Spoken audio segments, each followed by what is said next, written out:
আসসালামু আলাইকুম এভরিওয়ান, আপনারা সবাই কেমন আছেন? আমি আলহামদুলিল্লাহ আপনাদের দোয়ায় অনেক ভালো আছি। এই ভিডিওটা হচ্ছে আমার ইউটিউব চ্যানেলের, এমনকি আমার ইউটিউব জগতের ফার্স্ট ভিডিও। আপনারা সবাই লাইক, সাবস্ক্রাইব অ্যান্ড কমেন্ট করে পাশে থাকার অনুরোধ রইল। আজকে আমরা খেলতে যাচ্ছি আমি আর আমার ডুও পার্টনার বিটুকে ওরফে বটলা মাহফুজ মিলে একটি rank match. Rank match start দেওয়ার পর গেরিনা কাকা যেন আমাদেরকে গেমে ঢুকাতেই চায় না, এই জন্য অনেক সময় দাঁড় করে রাখলো, অনেক সময়। তারপর কথা বলতে না বলতেই হয়ে যায় আমাদের ম্যাচ স্টার্ট। আর আমাদেরকে দিয়ে দেয় একটি সোলার ম্যাপে ঢোকার পরে দেখি আমরা যে বিমানবন্দরে আছি, বিমানবন্দরের মাঝখানে রয়েছে একটি বিরাট গর্ত। তারপর আমরা গর্তের মধ্যে মারতেছিলাম রোজ ইমোট, এরপর মারতেছিলাম এই যে নৌকার ইমোটটা মারার পরে যখন আমরা নৌকার ইমোট দেখতেছিলাম, ভাবতেছিলাম ওই ভিডিওটার কথা।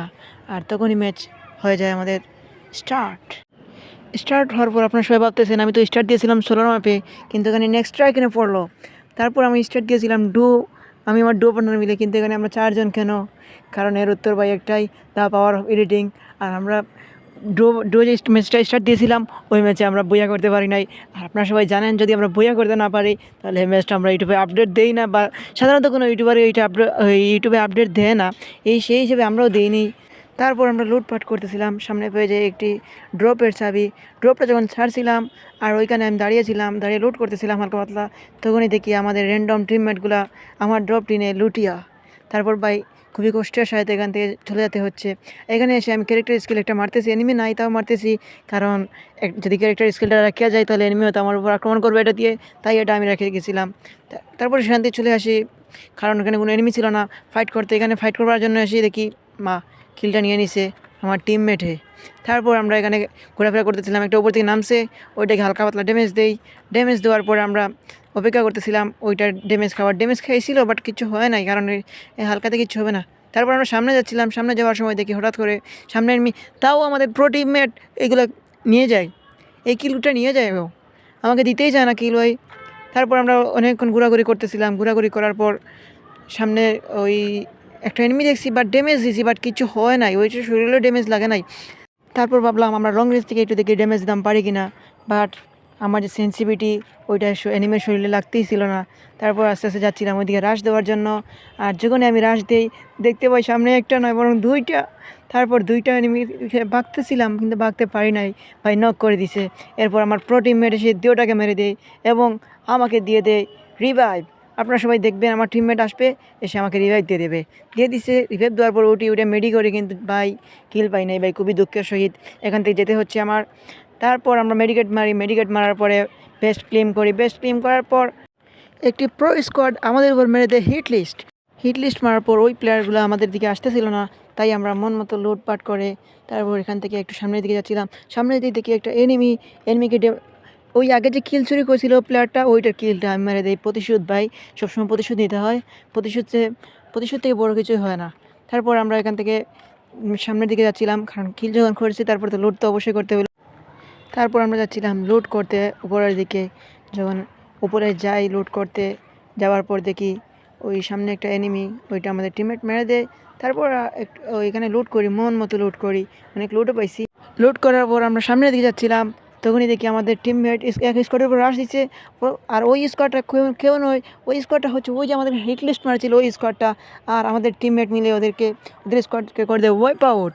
This great. তারপর আমরা সামনের দিকে যাচ্ছিলাম, যাওয়ার সময় দেখি হঠাৎ করে একটা সামনে নেমে আসলো, ওইটাকে ফুল ড্যামেজ ছিল আমার, কিন্তু আমার টিমমেটটা তার প্রতিশোধ নেওয়ার জন্য কিলটা নিয়ে যায় আমার, এবং খুবই সহিত বলতে হচ্ছে কিলটা আমার কাছে আসে নাই। আর পুরো ম্যাচে মাত্র 16টা এনিমি লাইভ, আর আমি কিল করছি মাত্র একটা। খুবই বাজে খেলা গিয়েছে আমার।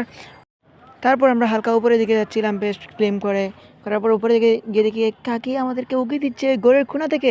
তারপর কাকি হালকা ড্যামেজ দিয়েছিলাম, কিন্তু ড্যামেজ খাওয়ার পরে মরে নাই। তারপর আমরা দিয়ে দিই সোজা রাশ দেওয়ার পর ওই কাকি খুব চালাক ছিল, ওয়াল মারতেছিল প্রচুর, কিন্তু আমার সামনে কে দাঁড়াতে পারবে, তাই তো আমি ওয়াল ভাঙিয়ে ওনার সামনে যাই এবং ওনাকে মারি দিয়ে একটা হক শট মারার পরে কিলটা কনফার্ম করি। আর তারপর লুট করি, এখানে কিল মানেই কিল করছি। তারপর লুট করার পর আমি লুট করার পর আস্তে আস্তে আমি বাইরের দিকে যাই। বাইরে যাওয়ার পরে আমার সেকেন্ড ক্যারেক্টার মারছিলাম ছাদের উপরে, কিন্তু ছাদের উপরে পড়ে নাই, ওইটা পড়ে গেছে অপোজিট সাইডে একবার বিল্ডিংয়ের নিচে। তারপর উপরে যাই, উপরে একদম উপরে তৃতীয় তলায় যাওয়ার পর দুইটা ল্যান্ডমাইন বসে দেখো যদি এনিমি নামে তাহলে ওনার সাথে আমার দেখা হতে পারে। তারপর দেখি দূর থেকে আসতেছে আমার দুজন ফুফাতো ভাইদেরকে হালকা ড্যামেজ দিলাম, একটাকে নক করলাম, কিন্তু আমার ছোটো ভাইটা ওনাকে রিভাইভ দিয়ে দিল।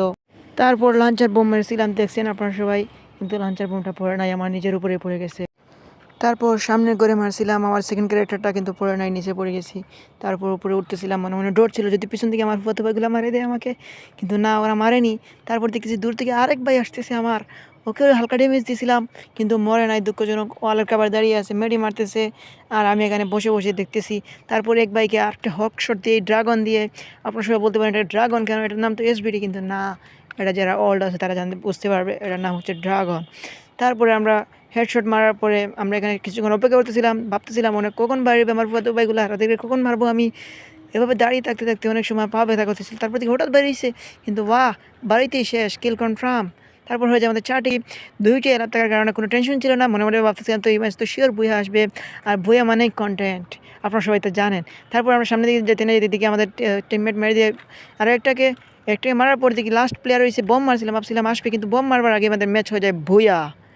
The match is and.